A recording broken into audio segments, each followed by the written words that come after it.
The bounty hit every criminal network at 2:17 in the morning.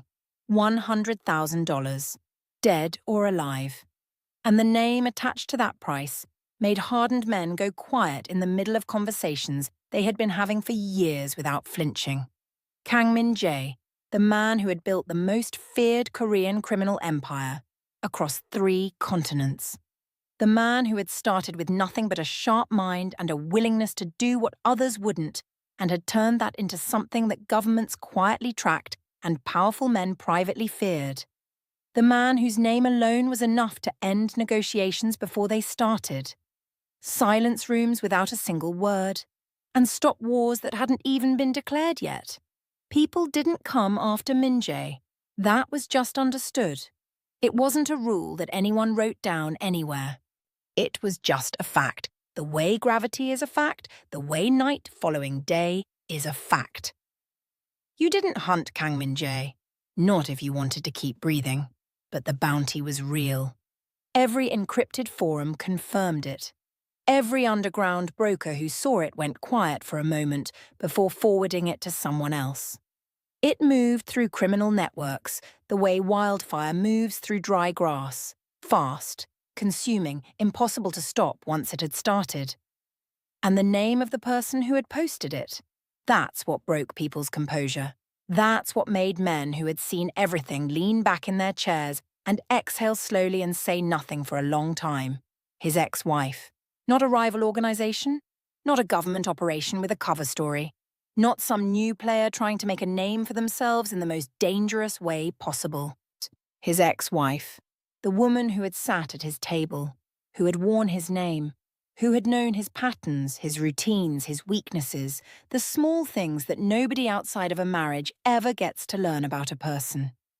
She had been that close to him, and now she had decided to use everything she had learned to erase him. She believed she had finally found her moment.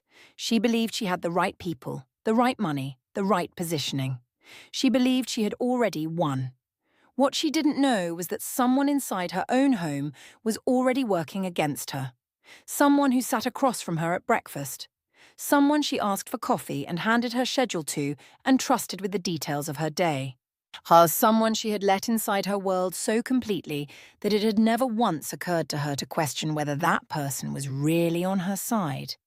And what made it even more complicated, what made the whole thing sit differently than any ordinary story about spies and power and criminal empires, was that the woman inside Soojin's house had not planned on feeling anything. She had gone in with a job to do. She had done her job. But somewhere in 3 years of watching and waiting and reporting back and receiving those brief, careful, precise messages in return, something had shifted inside her that she had no framework for and no safe place to put. She had fallen for him. Not loudly, not in a way she announced to herself one morning over coffee. It had come slowly, the way most dangerous things do. Quietly enough that by the time she recognized it for what it was, it had already settled deep. And now the woman she had been spying on was about to make a move that could get them both killed. If you are new here, stop what you are doing right now and subscribe to City of Tales, because this story is the kind that rearranges you a little bit, the kind where you think you know where it's going and then the floor shifts under you. We are only getting started, and I promise you, you do not want to come in halfway through. Now let's go all the way back. Let's go back 4 years, because you cannot understand what that bounty means without understanding the marriage that came before it. And you cannot understand the marriage without understanding the 2 people who were inside it. Kang Min-jae was not born into power. Yet that is the part of his story that people who only knew the finished version always missed. They saw the empire and assumed it had always existed in some form, that he had simply stepped into something that was already built and expanded it. That was wrong. Min-jae had grown up in a part of Seoul that the city's glossy reputation had nothing to do with. A neighborhood where money was something other people had, and survival was the primary organizing principle of every single day. He had watched his father work himself into an early grave, doing legitimate work for people who never learned his name, and he had decided as a teenager that legitimacy, at least the version of it available to someone like him, was just another word for slow destruction. He was 19 when he made his first real move in the criminal underground. Not violent. Strategic. He had identified a gap in how money was being moved between certain port operations and certain private businesses, and he had inserted himself into that gap with a precision that impressed people twice his age. By 25, he had a network. By 30, he had an empire. Not loud, not flashy. The kind of operation that smart people build when they understand that visibility is a liability. Shipping ports in Busan where containers moved with a particular kind of efficiency that customs officials had quietly agreed not to examine too carefully. Technology companies in Tokyo that on paper were developing software products but were in practice some of the most sophisticated financial laundering operations in the region. Private security firms in Los Angeles that were legitimate on every surface and something else entirely underneath. Real estate, hospitality, import and export businesses that no one looked twice at because they looked exactly like what they were supposed to look like. Min Jae understood that the best criminal infrastructure looks like boring commerce, and he ran all of it with a calm that people who worked for him found either reassuring or terrifying depending on the day. Han Soo-jin had come into his world through a business connection when he was 32.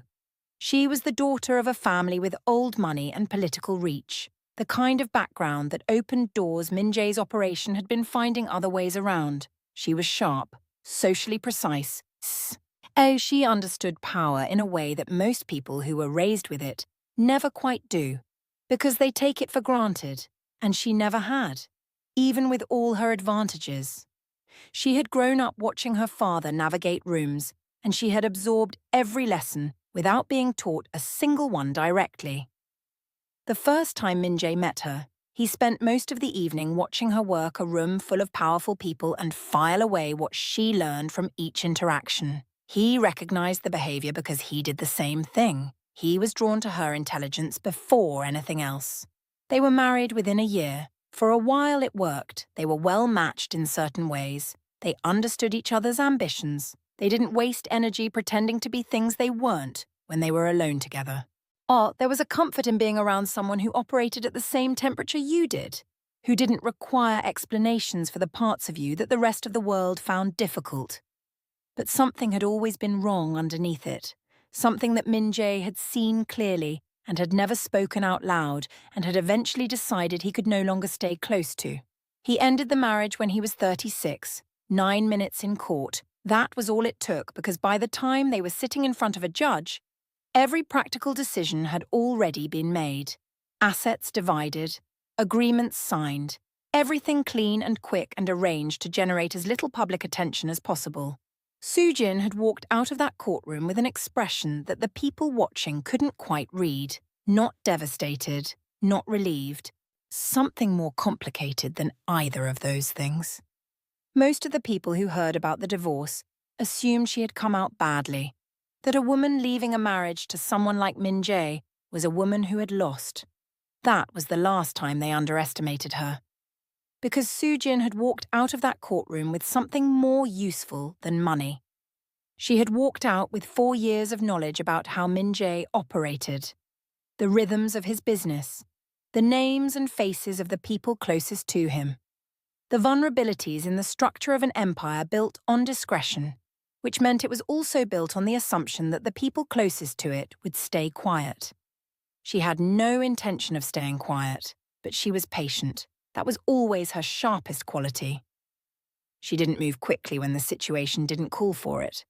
She spent the first 2 years after the divorce building. Contacts, favors owed, underground brokers who could move things and people and money without leaving the kinds of traces that created problems. She built quietly and she built carefully. And all the while she kept her eyes on the empire she intended to take. $2 billion worth of infrastructure, 15 years of carefully constructed operation. A network of legitimate and illegitimate businesses so thoroughly intertwined that dismantling the criminal part without destroying the legal part was nearly impossible, which meant that whoever controlled it controlled all of it.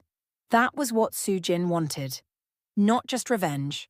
Not just to wound him or embarrass him or reduce his standing in the criminal hierarchy.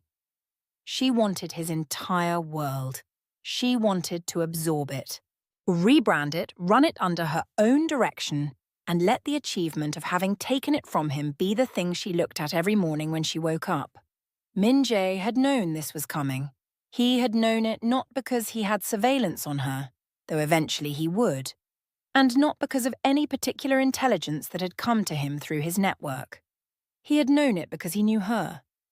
Because he had spent 4 years in close proximity to the way her mind worked, and he understood that a woman like Soo-jin did not process loss as loss.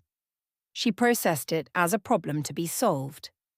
And he understood that the solution she would eventually land on would involve removing him from the equation entirely. So he moved first, not aggressively, quietly, the way he always moved when the situation mattered most. He placed someone inside her life before she even knew she was at war. Her name was Serena Davis, 27 years old, originally from Chicago's South Side. The kind of woman who had been formed by environments that didn't leave room for softness and had come out the other side of that formation, not hard exactly, but precise, economical with her energy, careful about who got access to the real version of her. She was beautiful in a way that had always been more complicated than simple. The kind of face that people looked at twice and then couldn't entirely describe afterward, because what stayed with them wasn't any single feature, but the overall impression of someone who was completely present in a way that most people aren't. Dark skin that caught light warmly. Eyes that were always doing more work than her expression gave away. A way of moving through rooms that was quiet enough not to draw unnecessary attention, but confident enough that people unconsciously made space for her. But what made Serena genuinely valuable, what had made her the right person for this specific situation, was none of that. It was her mind. She spoke 4 languages. English was home. Korean had been learned deliberately and thoroughly over 3 years of focused study. Mandarin she had picked up during 18 months in Shanghai, working a contract she never talked about in detail, and French was the one she had learned for no professional reason at all, just because she had wanted to.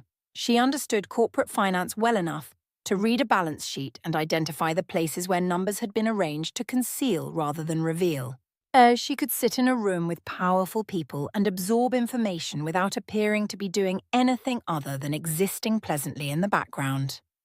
And she had a gift for reading people that went beyond training or technique.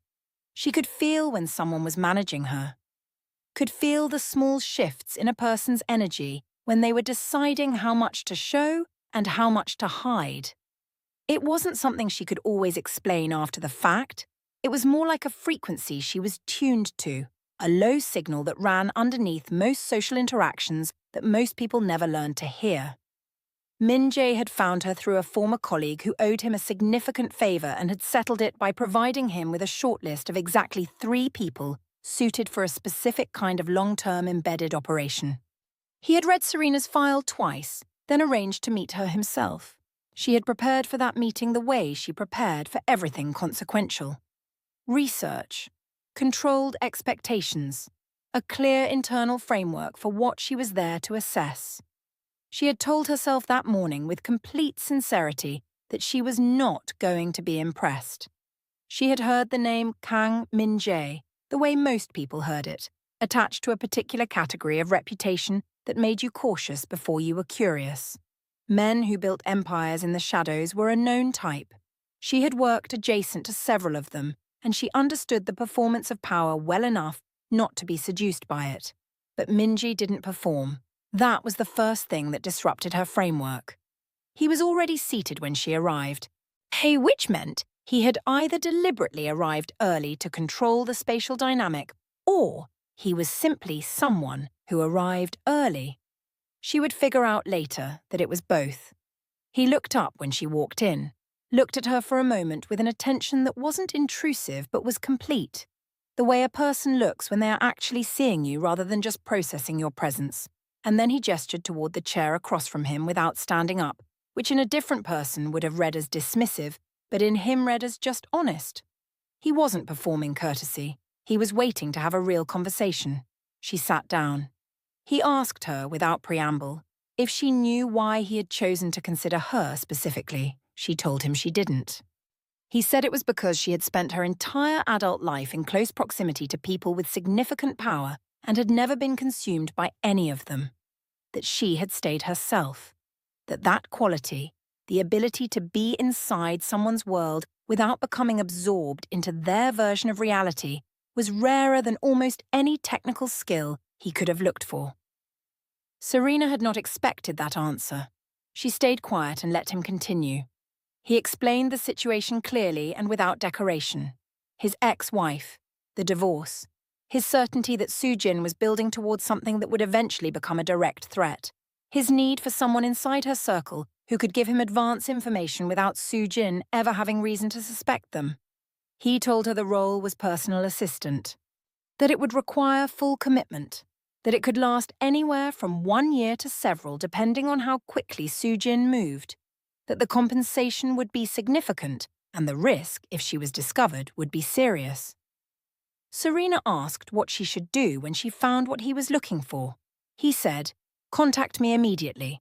Tell me exactly what you know." She asked what made him so certain Soo-jin would eventually make a move against him. And he said it with such absolute calm, such complete absence of drama or self-pity, that it sat with Serena for days after she left that room. He said she already has. She's just not finished yet. Serena took the job.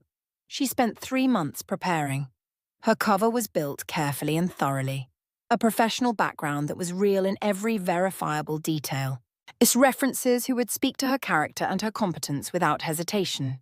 A paper trail of legitimate work history that explained exactly why she was qualified for the position of personal assistant to a woman of Soo-jin's standing and exactly demanding enough to make the hire feel earned rather than convenient. The interview with Soo-jin lasted 2.5 hours. Soo-jin was thorough. She tested Serena's language abilities, asked her detailed questions about her understanding of financial management and scheduling and discretion, presented her with a series of hypothetical situations designed to reveal how she handled competing loyalties and uncomfortable information. Serena answered everything cleanly. By the end of the interview, Soo-jin had offered her the position. Serena accepted, and the operation began. And the first months were about learning the architecture of Soo-jin's daily life. Her rhythms, her relationships, the people she trusted, and the different categories of trust she extended to each of them.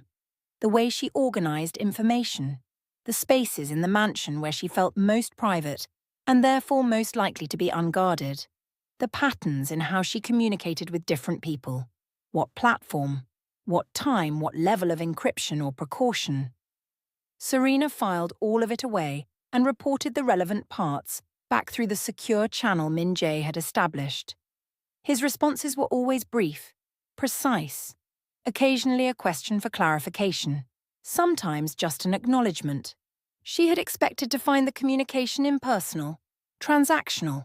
Instead, she found herself looking forward to it in a way she couldn't entirely account for. There was something in the way he wrote, even in short operational messages, that felt like genuine attention, like he had actually read what she sent rather than just extracted the actionable information from it. Once, early on, she had included a small observation about Soo-jin that was more behavioral analysis than operational data, the kind of thing she added because it helped her organize her own thinking, and she wasn't sure it was useful to him. He had responded to that specific observation with 2 sentences that showed he had found it both useful and interesting. She had noticed that. She had told herself it was nothing, and she had believed that, genuinely, for almost a year. Soo-jin, meanwhile, was everything her reputation had suggested. She was demanding in the way that very intelligent people who are also controlling can be demanding, not arbitrarily, Not from insecurity, but from a genuine belief that details mattered and that most people couldn't be trusted to handle them correctly without supervision. She had high standards for work and she communicated them clearly. She did not apologize for expecting excellence, and she did not reward mediocrity with encouragement. Serena respected that, even as she was documenting it. But Soo Jin also had another side that Serena had not anticipated, and that made the whole operation quietly more complicated. She was, when she chose to be, genuinely good company. Late evenings in the mansion. When the formal business of the day was done and Soo Jin would open a bottle of wine and sit by the tall windows that looked out over the city below and talk. Not about business, about power. About the way the world was organized and who it was organized for, and the particular kind of exhaustion that came with being a woman who was always having to prove that her intelligence was real and her ambitions were legitimate. Serena would sit across from her and listen and respond, and be, in those moments, something that felt uncomfortably close to a real friend. She had not expected to like Soo Jin. She handled it by reminding herself regularly what Soo Jin was building toward, and why it mattered that she was there to report it. For 2 years, the intelligence she was gathering was significant but not urgent. The infrastructure of what Soo Jin was constructing was visible to someone who knew what to look for, but nothing had moved into a phase that required immediate action. Then the 3rd year began, and things started to change. The meetings became more frequent. Men Serena didn't recognize, not the usual brokers and business contacts she had catalogued over 2 years, but different people. People who arrived through side entrances after midnight and left before dawn. People who Soo Jin never introduced, and who Serena was clearly not expected to notice. She noticed everything. The encrypted phones multiplied. Soo Jin had always been careful about communication security, but the level of precaution escalated noticeably. She began leaving the room to make certain calls, even when Serena was the only other person present, which she had never done before. Money started moving. Serena caught fragments of financial activity through her access to certain administrative systems, transfers to accounts that didn't appear in any of Soo Jin's documented holdings, numbers that were large enough to be significant and structured in ways designed to avoid the thresholds that triggered automatic monitoring. She documented everything and sent it through. Min Jae's responses became slightly less brief. The questions he asked in return became more specific. She could feel through the nature of the communication that the picture being assembled on his end was coming into focus. Then one evening in late autumn, Soo Jin stayed in her private study past midnight. Serena had finished her work for the evening and was gathering her things to leave. The mansion was quiet. The staff had gone home. She was walking past the study toward the main entrance when she heard Soo Jin's voice through the door. The door was not fully closed. Serena stopped walking. She couldn't make out every word at first, just the rhythm of the conversation, that flat, controlled cadence Soo Jin used when she was in the final stages of negotiating something. The tone she used when the terms had been discussed enough times and she was ready to close. Then the voice got slightly clearer, and Serena caught individual words. Cleanly, soon, irreversible. Then a number, $100,000. And then a name, Kang Min Jae. Serena stood completely still in that hallway and her whole body went quiet the way your body does when it receives information that is too large to process in real time. Her heart was moving so hard in her chest that she was certain the sound of it was audible in the silence of the empty corridor. She stayed still until she heard Soo Jin's tone shift into the closing register, the short final sentences that meant the call was ending. Then she moved. She made it to her car. Sat in the dark. Her hands were steady, which surprised her, because the rest of her was not. She reached into her bag for the secure phone. She thought about what to type, and then she stopped thinking about it and just typed what was true. 3 words. It's happening tonight. She watched the screen. His response came back in under 10 seconds. I know. She stared at that for a moment. Then a second message arrived. You did well. You did. Serena put the phone down on the passenger seat and sat in the dark of the parking structure beneath the mansion for a while without moving. She knew what she was feeling, and she knew it was a problem. It wasn't gratitude for the acknowledgement, though the acknowledgement was something. It wasn't professional satisfaction at having done the job correctly. It was something that had been building for 3 years, in the spaces between operational messages, and had finally become impossible to file away as something else. She had feelings for Min Jae.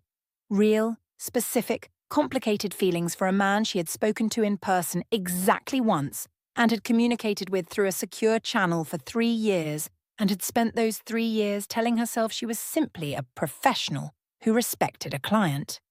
She pressed her forehead against the steering wheel for exactly 30 seconds. Then she sat up, started the car, and drove home. The bounty went live 48 hours after that night. Every encrypted forum in the criminal network lit up simultaneously. The posting was clean and professional. No flourishes, just the target, the amount, and the contact protocol for submitting confirmation of completion. The name Kang Min Jae moved through underground chat rooms and private broker networks from Seoul to Los Angeles to Moscow to Lagos like a current. Veteran hitmen who had declined work connected to his organization for 15 years were doing math. Contractors who had comfortable standing arrangements with competing organizations were quietly reassessing their availability. $100,000 had a way of renegotiating the relationship between fear and self-interest. 3 nights after the bounty appeared, Min Jae's convoy left a private business meeting in central Seoul and moved through the city in the usual formation. 3 armored vehicles. The route varied as always. Security protocols clean. It didn't matter. A motorcycle appeared from a side street with the kind of speed and angle that meant it had been timed and positioned in advance. Gunfire punctured the night. The convoy's security team reacted with the kind of precision that came from extensive training and a clear understanding that hesitation was not an option. The exchange lasted 45 seconds. The attackers were down. The convoy kept moving. Inside the lead vehicle, Min Jae had not moved from his position. His bodyguard in the front seat turned back to check on him. Min Jae was looking at his phone. A new message from Serena. She's planning something bigger. The first attempt was a test. He read it twice, then set the phone face down on his knee and looked out at the dark streets of the city he had built his empire in and thought for a moment. Then he said quietly to no one in particular, "So it begins." The morning after the convoy attack, Soo-jin called Serena into her private office at a time that was outside their normal schedule. Serena noticed the irregularity before she noticed anything else. Their rhythm had been established over 3 years, and deviations from it were always meaningful. She filed the observation and kept her face neutral as she walked through the door. Soo-jin was standing at the window. That was the second thing Serena noticed, because Soo-jin almost never stood at the window during working hours. She was a desk person. She organized herself behind surfaces, used the physical architecture of her environments to manage how interactions unfolded. Standing at the window with her back partially toward the door was not her default. Something was different. Soo-jin turned when she heard Serena enter and looked at her for a moment before speaking. Then she asked a question. She asked whether Serena believed a person could truly keep a secret forever. The question sat in the air of the room. Serena held the stillness in her chest and kept her expression in a register that was thoughtful without being cautious. She said she thought everyone was protecting something, that secrets were just the parts of yourself you hadn't found the right place for yet. Soo-jin looked at her for a beat longer than felt entirely comfortable. Then something in her expression shifted very slightly. Not a smile exactly, something quieter than a smile. She said that was a very perceptive way to think about it. Then she said something else. She said she had reason to believe that someone in her close circle had been passing information to people they shouldn't have been in contact with. That she had suspected it for a while and was now moving towards certainty. That when she had the confirmation she needed, she would act on it. She said this the way she said everything important. Evenly, without visible emotion. as though she were discussing a logistical problem rather than a human betrayal. Yet Serena asked if there was anything she could do to help. Sujin said she would let her know. That was all. The conversation ended, and Serena walked back through the mansion to her workspace and sat down and looked at her computer screen, and did not see any of what was on it for a full 2 minutes. She spent the rest of that workday being impeccably professional, completing every task, responding to every email, preparing every document that needed to be prepared. She smiled at the right moments. She asked the right questions. She was, by every external measure, exactly what she had always been in this building. And underneath all of it, her mind was running assessments she had been hoping she wouldn't need to run for at least another few months. That night, her phone rang. Unknown number. She answered it on the third ring. Careful. Present. Then she heard Sujin's voice. Not from the office. Not formal. Something slightly different in the register. Looser. Almost conversational, which was somehow more alarming than any tension would have been. Sujin asked her to come to the mansion immediately. Serena asked if everything was all right. There was a pause. Then Sujin laughed. Just once, brief and quiet, the kind of laugh that doesn't mean anything is funny. She said not entirely. Another pause. Longer. Then she said she had finally figured out who the spy was. Serena controlled her breathing. She said she would be there as soon as possible. Sujin said good. Then, just before the line ended, she said one more thing. She said, I'm going to watch them die tonight. I think you should be here for it. Then she was gone. The line went dead, and Serena was sitting in her apartment with her phone in her hand and the silence of the room pressing in on every side. She reached for the secure phone. She typed 4 words to Min-jae. She knows. Come now. Across Seoul, in a building that had no public address and no visible connection to any of his documented enterprises, Kang Min-jae was standing in front of a floor-to-ceiling window on the 32nd floor. The city spread below him in every direction, lit up and moving. 10 million people living their lives inside the geography of an empire most of them had no idea existed. He had been reviewing a situation report when the message came through. He read it once, then again. He set the phone down on the table next to the window and stood very still for a moment. In 15 years of operating at the level he operated at, he had learned to process threat information with a particular kind of internal efficiency. Fear, when it appeared, was data. It told you something about the situation that other information couldn't. You noted it, used what it was telling you, and moved. He had done this thousands of times, but what moved through him when he read those 4 words was not the familiar clinical alertness of a man processing a threat to his operation.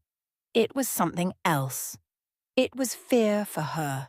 Specific, personal, entirely unprofessional fear for Serena Davis, 27 years old, from Chicago, who had spent 3 years inside the most dangerous assignment he had given to anyone in recent memory, and who had done it without a single error. And who had sent him a message 4 hours ago that he had read 3 times before acknowledging, because those 4 words she had typed were the most honest thing anyone had communicated to him in years. She knows. Come now. Not come for strategic reasons. Not come because the operation requires your involvement. Come now. Come because I need you to. And the truth that Min-jae had been managing carefully for the better part of a year, the truth he had been keeping in its proper compartment and refusing to examine too directly because examining it would require him to make decisions he wasn't ready to make, was suddenly not manageable at all. He reached for his phone. He called his head of security. He said, "We move in 30 minutes. Prepare accordingly." And he picked up his jacket from the back of the chair and looked out at the city one more time. Because what was coming next was not just a confrontation with his ex-wife over a criminal empire. What was coming next was going to force Serena to make the hardest choice she had ever made. The choice between the mission she had accepted with both eyes open 3 years ago, the professional identity she had built around the ability to stay clean and separate and uninvolved no matter what the environment demanded of her, and the man she had never meant to love. And when Min-jae finally walked into the same room as Soo-jin for the first time since those 9 minutes in a courtroom 4 years ago, the truth about why he had really ended that marriage was going to come out. Not the version he had given to lawyers, and not the version that had been quietly circulated in the circles where people discussed such things. The real version. The one he had buried so completely that he had almost convinced himself it was no longer a living thing. It was a living thing. And it was about to surface in the worst possible moment, in the worst possible way, and change every calculation anyone in that room had been operating from. Part 2 is coming. And when it drops, everything you think you understand about why this started is going to look different. The real reason Min-jae ended the marriage, whether Soo-jin has already made her move against Serena. The moment that changes everything between Serena and Min-jae permanently. And the war that begins when secrets that have been buried for 4 years finally come all the way to the surface. Subscribe to City of Tales right now so you don't miss it. Hit the notification bell so you are there the moment it goes up. Because the most important part of this story is just beginning, and it is not going to wait for you to catch up.